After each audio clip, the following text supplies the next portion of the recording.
Inner peace can be reached only when we practice forgiveness. Forgiveness is letting go of the past and is therefore the means for correcting our misperceptions. Gerald G. Jampolsky.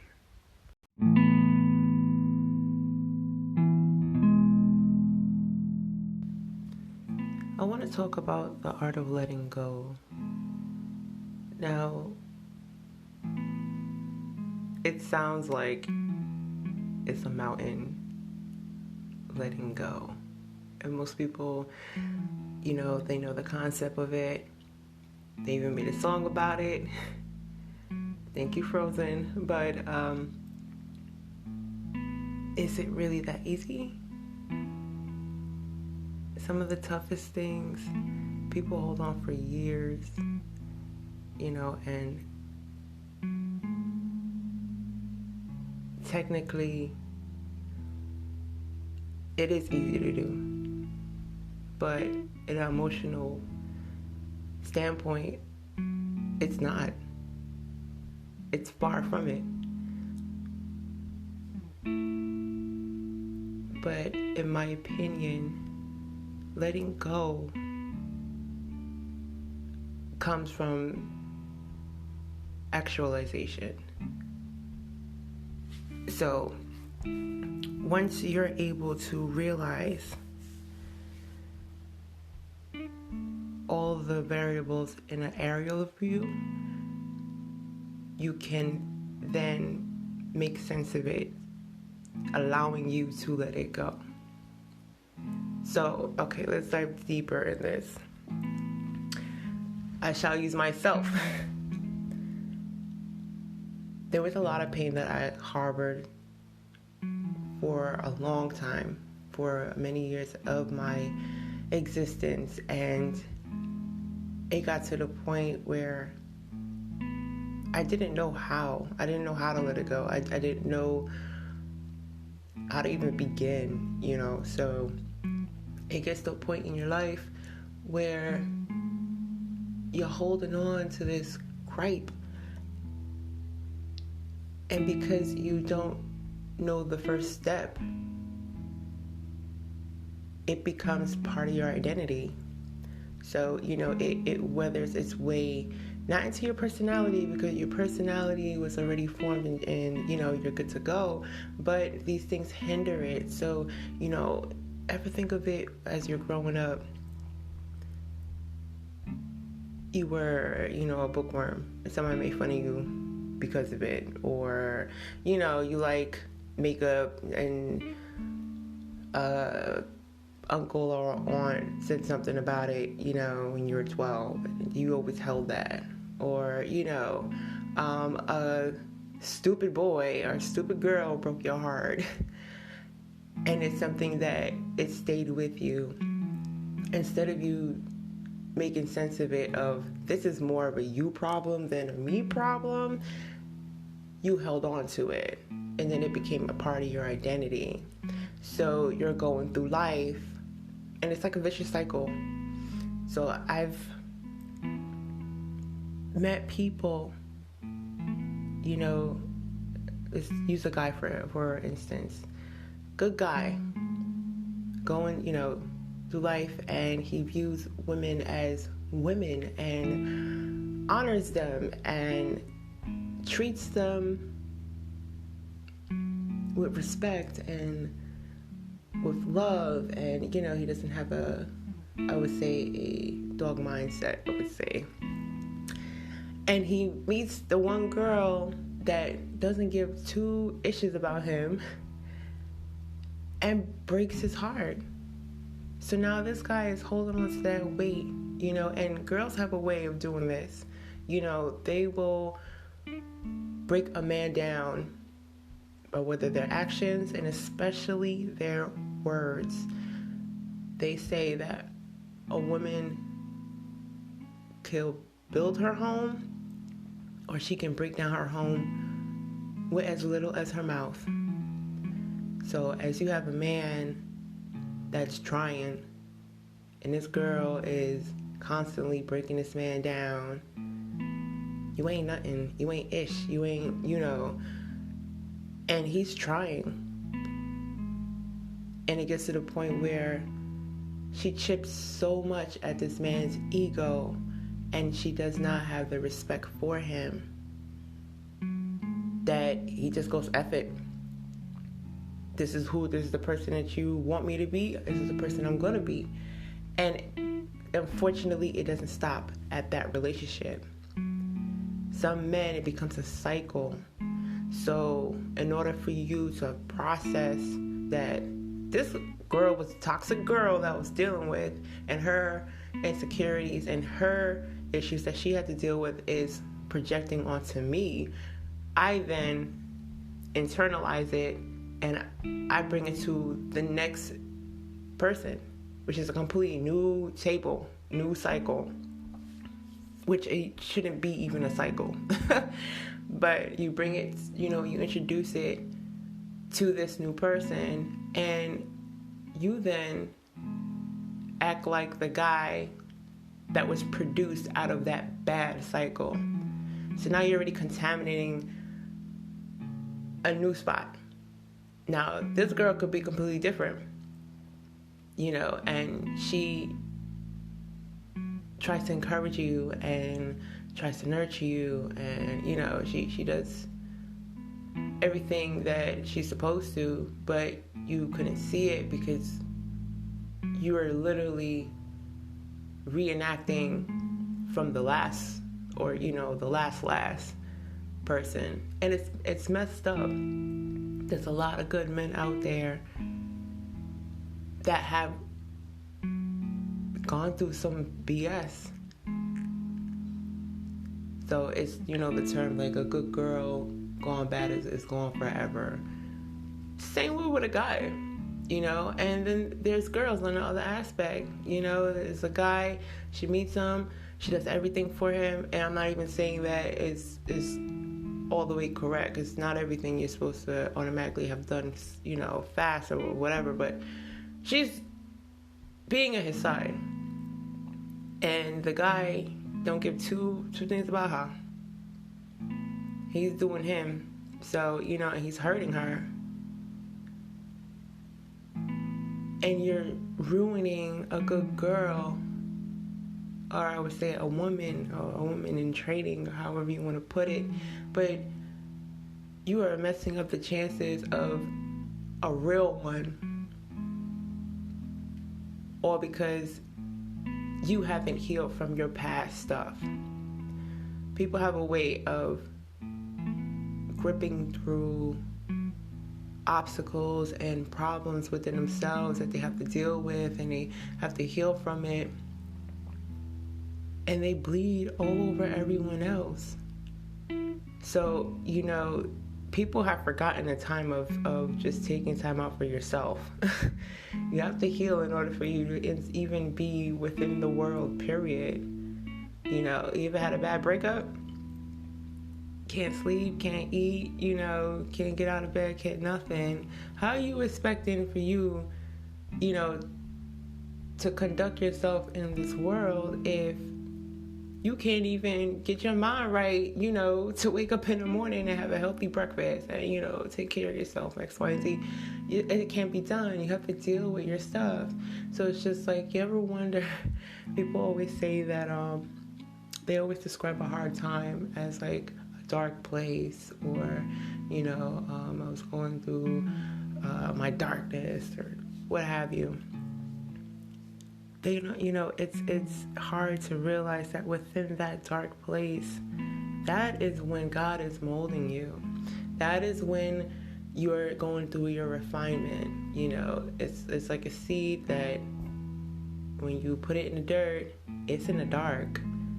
But once it's gone through its process and you see those little buddings coming from out of the dirt, it's now going into the light, so it doesn't have to be in a relationship standpoint, but whatever weariness that you're going through, whatever variables that, are weighing you down, that you have made a part of your identity, it will not go away. until you deal with it. And you have to be proactive in your darkness. There is no such thing as growth without being proactive. There's a lot of things that go into that. And a lot of it comes from self-reflection. If you can't self-reflect and you haven't made any progress, you're not really self-reflecting. That's like a lot of people, you meet someone and you speak to them and then the person's just like, yeah, I know Amanda, and Amanda's this and Amanda's that, and she did this and she did that. If that person cannot say one thing that they have done, that means they have not have proper self-reflection. They have not seen all the variables in that aerial view, because no one is perfect. Everyone is human. People do things to other people, so a fool will sit there and blame everyone else. But when you get to the point of, maybe I did something, that's when you can say, okay, I can see why this person did this, how this person's acting this way, because maybe I did this. And you have to check yourself on that. I'm not saying that everyone is a victim, or everyone is always at fault. Some people, there's some things that, no, you shouldn't have been there at that right time. Something unfortunate has happened. But I'm talking about for the times where, say it's an argument. This man said this to me, he disrespected me, da-da-da-da-da. But you failed to leave out the fact that you said that he ain't ish, that, he's this, he's that, and that's what triggered him to do all of that. Or, a guy would sit there and, yeah, she threw my clothes out the window, she broke my PlayStation, however, whatever have you. But you didn't tell them that, yeah, but I cheated on her with like 3 other girls and she found out. So, it's one of those type of things where you have to come to accountability at the end of the day. And that comes from your integrity, what is instilled within you. And if you lack those are some things that you have to work on. It takes humility and humbleness in order for you to get to the point of growth. So you will go through the same cycle over and over again until you learn that lesson. God has a way of making sure that you trip over the same problem. It's a different variable, but it's the same problem. It's the same lesson. Now, he's not going to make you trip to the point where you're KO'd, but he will plant that one corner where you stub that toe again in the same spot, because it's supposed to trigger you so you can learn that lesson. And most people, they always talk about it, you meet different things and you always go to the same stuff, and there's no good guys out there, there's no good women out there, or there's just no jobs out there, or there's no... How about, have you ever realized that maybe that's not the job that you're supposed to be doing? Maybe you're supposed to be going, in the left direction. Maybe the other job was for you. So, and in order for you to do that, you have to actually make the steps to go there. You want this other job, I want to be an executive for X, Y, and Z. They're not seeing that you're going to need, I'll take myself as that. If you want an executive job, and my whole thing was speaking in public. There's a lot of presentations that you have to do, and you have to speak in front of a lot of people all the time. So how can I go for an executive position and I cannot speak in front of people? So God will say, you want this, and you're praying for this, you really, really want it. So what I'm going to do is that I'm going to reroute you so this way you can achieve it. And, you're like, why am I not getting these jobs? Why are they not trying to hire me? It's not working. You're sitting there in your darkness trying to figure what out. And and then sometimes you go to self-loathing and it's all about me, not seeing that you're in this darkness. So for your refinement, I literally had to go to the left, humble thyself, and say, I'm going for, I'm just going to go for a job. And the job that hired me is the exact job that I needed for me to grow. God made sure to put these variables in the way to say, you need to do this, because this is where it's going to take you further down the line. You can't see down the line because it's dark, but I have a plan for you, and you need to be in obedience in order for you to get there. So, you take it gets to the point where if you don't listen the first time, you stub your toe, God's going to make sure that he crack your knee. He crack your knee, and you still going to the right. He's going to make sure that, now your elbow's crushed out until you go to the left. And then once you make it to the left, you start noticing that stub toe don't hurt as much anymore. You actually start forgetting. When you finally let stuff go, and you're like, you know what? Maybe I'm not supposed to be doing this right now. I'm supposed to be doing this.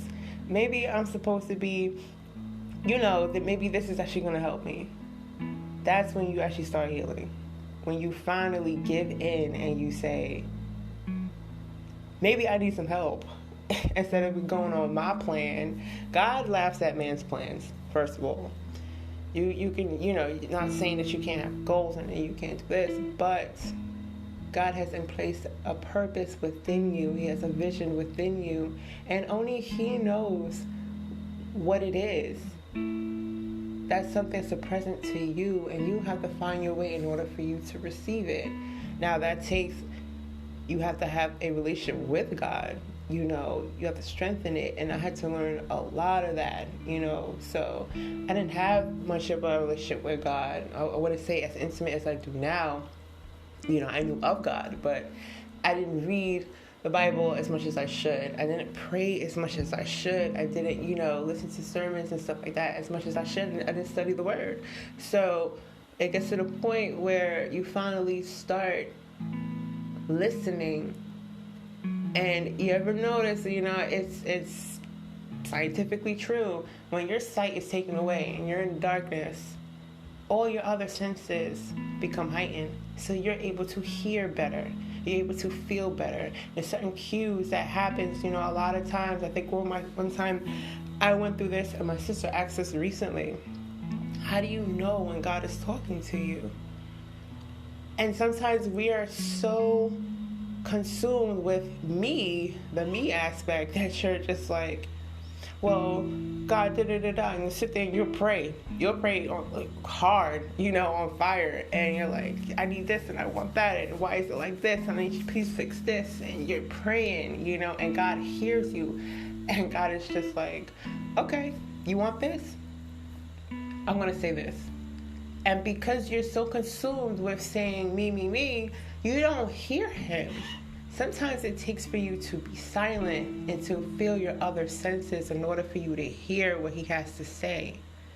And sometimes when you don't hear nothing, that's a message. That is a message. So it's something to take note of. But never get it wrong that where you're at right now, and this time as you're listening to this, you're exactly where you need to be. You're just going through your journey. You're going through your process. So don't get discouraged because of it. It's just one of those things.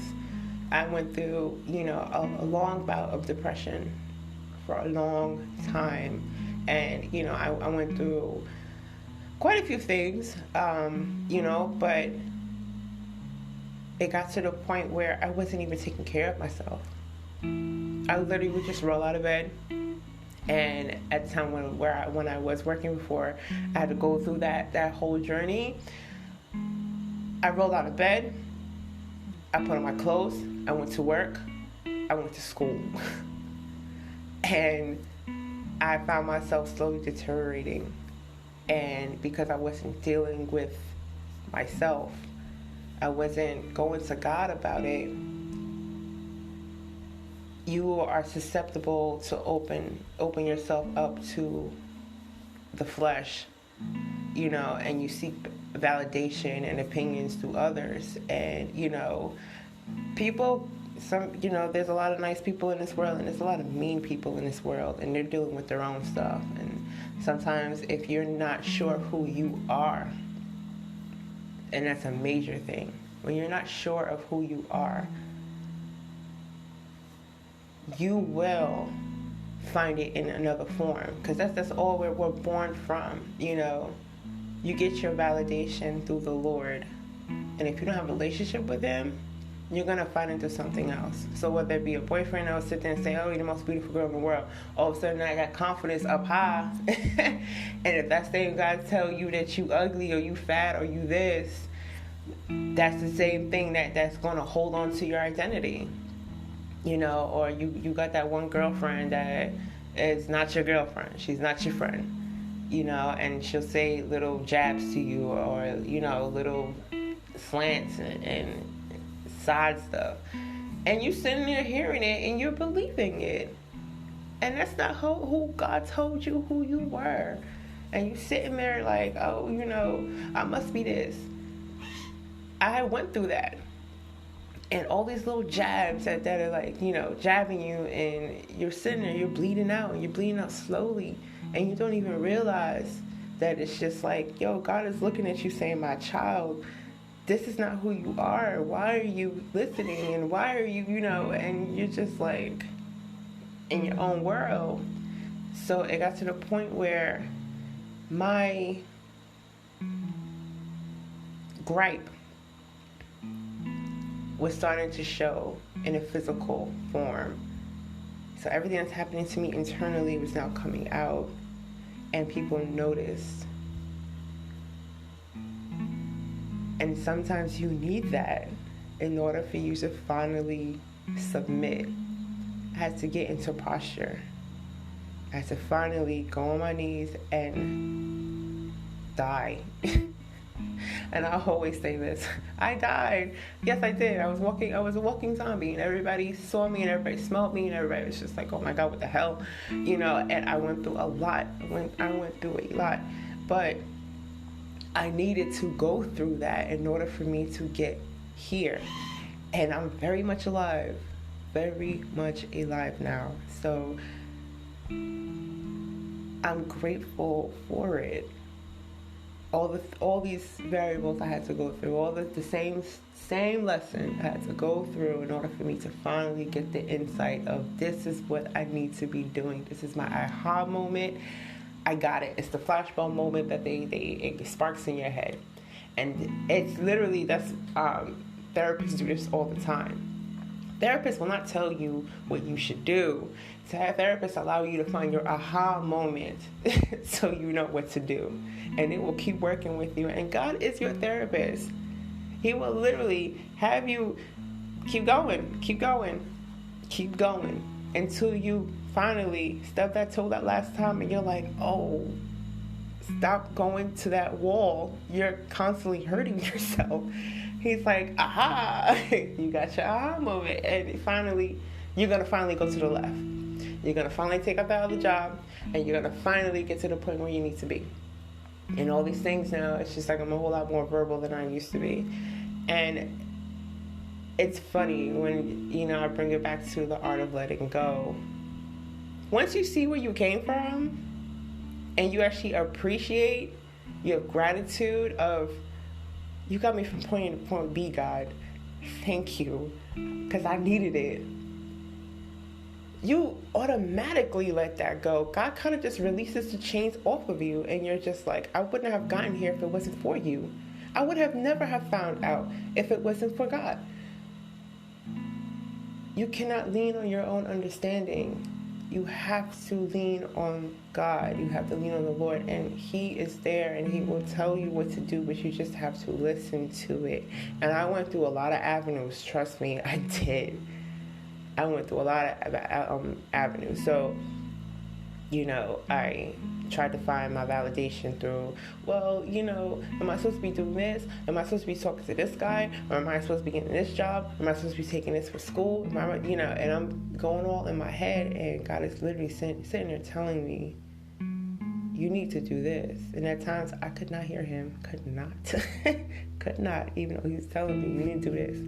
But God has a way of knowing exactly where you need to be at the exact right time, at the exact right place in order for you to get where he needs you to go. So it's funny. And it's kind of ironic that it's just like I went through all this pain that I could have just got within a split second of realizing it. And God is just like, no, sweetie, you had to go through this a couple of times enough where I made sure that it sat so you can root.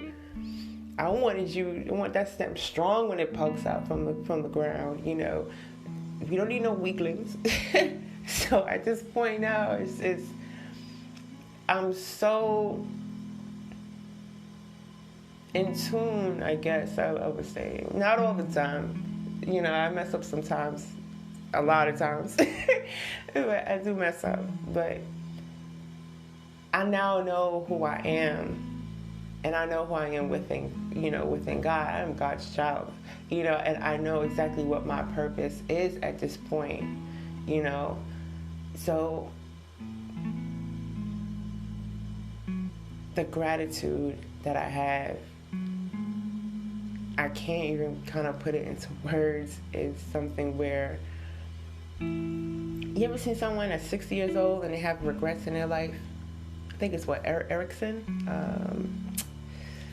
Despair over something, but it's pretty much when people get of older age and they either look back on their life with joy and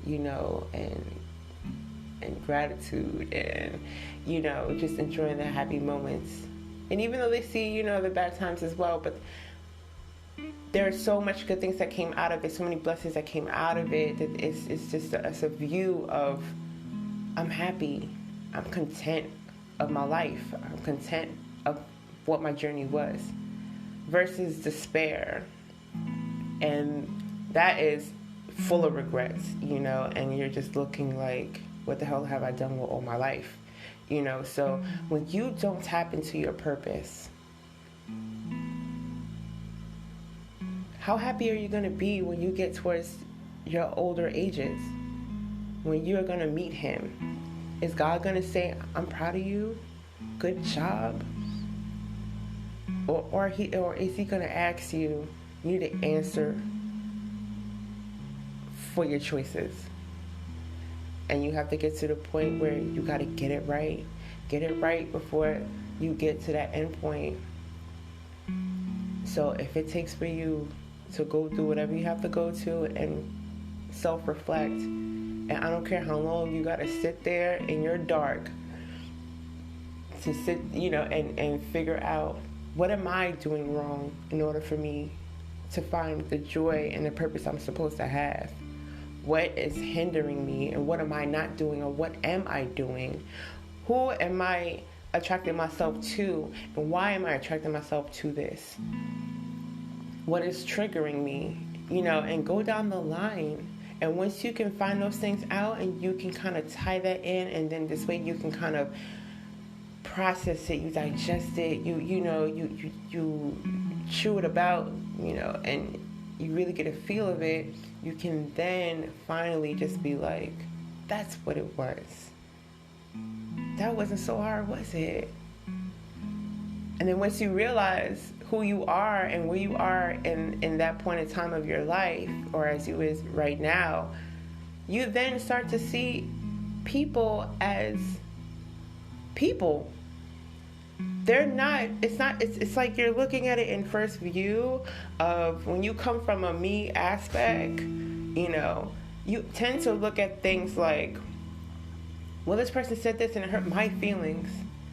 Not seeing it from third party point of view, and then you start to see you're projecting.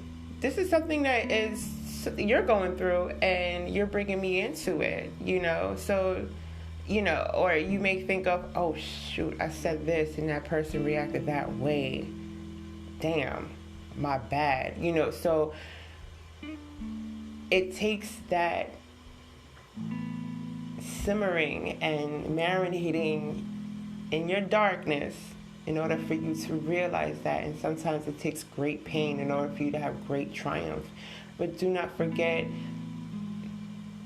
the darker it is, the sharper that blessing of light that's going to come. Once you break through your soil, you're going to be a strong little plant, I'm telling you that. And once you get there, there's no stopping you. Ain't no stopping you.